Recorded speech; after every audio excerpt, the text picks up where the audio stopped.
We shall now shift the screen to Chit Chat with Manoj. In such a short span of time, this segment has become the talk of the town. What is the reason for its popularity? I'm not quite sure. Email us your answer at thisisgtv@gmail.com. Chit Chat with Manoj is hosted by a well-known couple in this region, namely Mr. and Mrs. Manoj and Geeta Singh. Mr. Singh is the CEO of Caesar Productions. Being an actor and well involved in the theater house, today his guest is a theater artist, Mr. Manoj Tiwari, and to accompany them, a personal life coach by profession, Mr. Nitin Adsul. Let's catch this trio in their chit-chat mode. Welcome to Chit Chat. I'm Manoj Singh. Hello, Adab, Namaste. On this show, we talk about important South Asian issues. These are issues which are hard to talk about, sensitive, and sometimes ignored because of our cultural background. But we know we have to talk. We have to understand the other party. So we have a very good topic, gurus. These are spiritual gurus. Suddenly there's an influx of spiritual gurus in India, here, on TV, internet, and I wanted to see what's going on. So for this discussion in my studio today, the guests are Manoj Tiwari on my right. He's an IT consultant, theater artist, and also board member of Natya Bharati. Welcome. Thank you. On my left is Nitin Adsul. He's an IT consultant, a filmmaker, and also professional personal life coach. Yeah. Welcome to you. Thank you. So now guru by definition is a master. And I've had many gurus in my life. My school teachers, my professors, even my own parents, I learned a lot from them. And also I still have gurus. I go to these seminars, lectures, people who have expertise in a certain domain. I consider all of them as gurus. But lately what I'm seeing is there's a big following of spiritual gurus. And these are gurus which I've seen on television. They sit on a big throne while giving their sermons. They have a multi-million-dollar operation. They roam about in expensive cars. But if you listen to their sermon, you will see that they talk about simplicity in life, honesty, and not really caring about materialistic things. So my first question to Manoj is, what is your perspective? I see there are two kinds of gurus. Obviously, guru, what we traditionally have seen, gurus as a teacher, somebody you can learn from. And these teachers were there, and in our mythology, you have seen Dronacharya went to guru, and Ramchandra and Lakshmana, and everybody went to gurus to learn something. But what has happened, I guess, in modern era, the gurus have become businessmen. Even though back in the old days, they earned their living from teaching people, but now it has become a multi-million-dollar business, as you said. So the focus has gone. Now everybody's trying to become a businessman in the garb of a guru, and that's what I don't like. We all of us have a need to have a guru, but do I want to go to a commercial person who's trying to sell his services and his whole purpose is how to get my money versus what I want to learn from him or her? And that's where I have major issues. And I was watching this TV show recently, and the guy was talking totally nonsense. And there are thousands of people watching. Is that really being guru? I don't know. I'll question that. Interesting point. How about Nitin? Yeah, I totally agree what Manoj is saying. It's become commercialized. It has become business.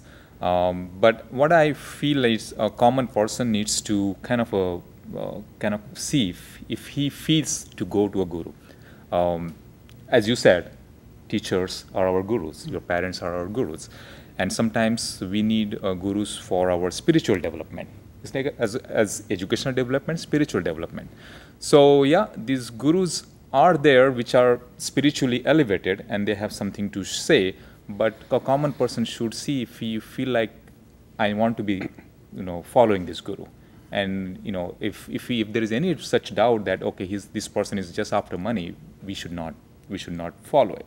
So yeah, in a way, it is a business. It has become business. As you said, Dronacharya and examples that you gave in past, the money was always there. But in history, if Ram or Lakshman, they go, they educate, but the Guru Dakshina is given after the education is complete. But what has happened now is the Guru Dakshina is asked before. Okay, so things have changed, but as a common person, I think we should have more kind of awareness whether I feel the connection with this Guru, whether this one my teacher for my spiritual development. And if that clicks, then it doesn't matter whether I'm giving a little bit money in advance or a little bit money afterwards. That's what I feel personally. Just to add to that, I want to say one thing. I think the problem is these people, if they come out as, hey, I am professional, like you are a personal life coach. I recognize that and I know what to expect, what not to expect, and I'm willing to pay you money. But when you are disguising as with your saffron colored chadar and kurta, that is unnecessary. And that's what causes, that's mainly to fool people, to deceive people into saying, hey, I have this, some special power or something. And that's what people are after. That's what bothers me a lot. That should not be there. You know, power, we know that they have some spiritual power, but every power comes with responsibility, which is in layer right too. You become a VP, you become a CEO, but if you abuse your power, your company is going to go down. And then the company's employees going to suffer. And that same thing happens with the spiritual teachers. They become so powerful, they start abusing with their power, and then the entire generation who is following them, they start to kind of indirectly abusing them. They're controlling their minds. It should not be like that. A teacher should empower the student to become something. And these guys basically control that, which is wrong. And that's why I think a student needs to be aware of that. Who is my real guru? Change the guru if he feels like that. He's been controlled. Yeah, interesting. Well, I am from Jabalpur, and I don't know whether you know or not, but two of the famous gurus came from Jabalpur, Bhagwan Rajneesh and also Mahesh Yogi. Mahesh Yogi has done a lot of work in trance meditation. Transcendental meditation. And also Rajneesh, his teachings are a little bit controversial, but he also was a famous guru. We have quite a range of gurus. We have professionally trained medical doctor like Deepak Chopra, which talk about body, mind, and soul. And I think whatever makes one happy, but following someone in a public place, trying to pursue someone to become your devotee, there are some organizations, even for example, Sai Baba. I think I have an issue with that. I don't understand maybe much about it. So what are the reasons why people become obsessed with a spiritual guru? I mean, what is going on? Well, I feel we are looking for answers, always. Everybody is looking for answers. Everybody has some worries, stress and tension in life, and they're looking for some way to somebody will help them, soothe them. And the spiritual teachers are the one that have sometimes a lot of charisma, and people just surrender to them. And that goes back again to empowering you and making sure that you have what within you that you can make a difference. But they just get kind of, I don't want to use the word hypnotized, but somehow we get hypnotized because we're looking for answers and we think this person is going to help me. And that's why one person gets some good experience, they help him, he tells to somebody else, and then just becomes a whole mass following it. It's same as, abusive power like Hitler. People were following Hitler because he has charisma. He said, I'm going to do something. Same thing can go with the spiritual teachers as well, whether they are good or bad. They were good gurus too. Swami Vivekananda was good. Paramahansa Yogananda was a good, and people were following them. But lately it's been happening. People just looking for answers. They don't have real answers. With this clutter, stress, tension, family life in this century, we are losing the real essence. We are losing our natural instincts that we can be better person. We don't have to follow, gurus' teaching. If we just connect with ourselves, we can. But we are losing that. But just to add to that, I think there is a other side of the coin also. Guruism has grown so much because of our social and religious culture, if you want to call that. You know what? I've always thought about it. When we used to go to temple or something, everybody is asking for something, right? People are always, if I pass this exam, I'll put in some prasad and things, right? So what came out of this was people were praying to God for something, and that they couldn't get it from the God, so they started looking for gurus. And gurus is what you were talking about, doing magical tricks and doing these kind of things, which attracted people. Oh, I want to get something.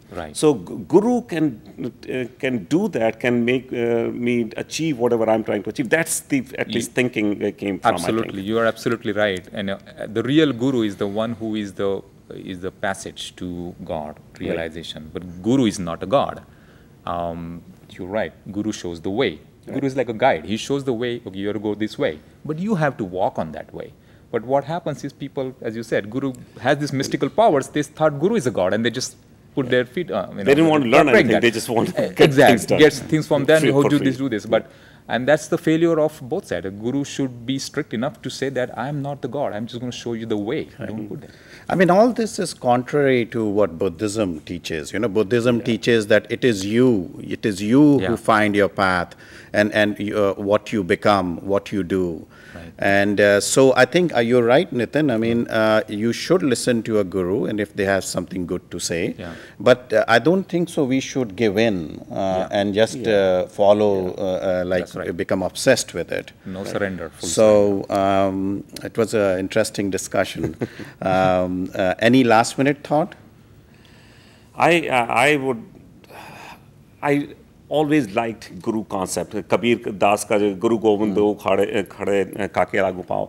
Guru, I always treated them like gods, really. Like you said, parents and gurus were my gods. But they had totally wiped the concept of that guru into some total commercial part of the guru. And I hope people wake up someday and say, well, this is not what guru means. Guru means going back to what you were saying, Vivekananda and those kind of people who are really out there to teach. So our goal is to learn, and guru can be you, can be anybody in life. That's the concept we need to follow. Absolutely. And you can be your self-guru as well. Go to intuition, find out what you need to do. Take insights from other people, from friends, families, and even spiritual gurus. That's fine. But as we said, that do not give in completely and don't full surrender, because that's not the way it should be. Correct. So that is it for today. We only had few minutes. I'll request you to take this discussion to your dining table, talk to your friends, family, and community members. Please provide feedback and also let us know which topic to talk about next. So signing off today from this show, goodbye and all the best. Guru Manoj Tiwari, Guru Manoj Singh, and Guru Nitin Adsul. And we don't charge any fee. Nice. Thank you.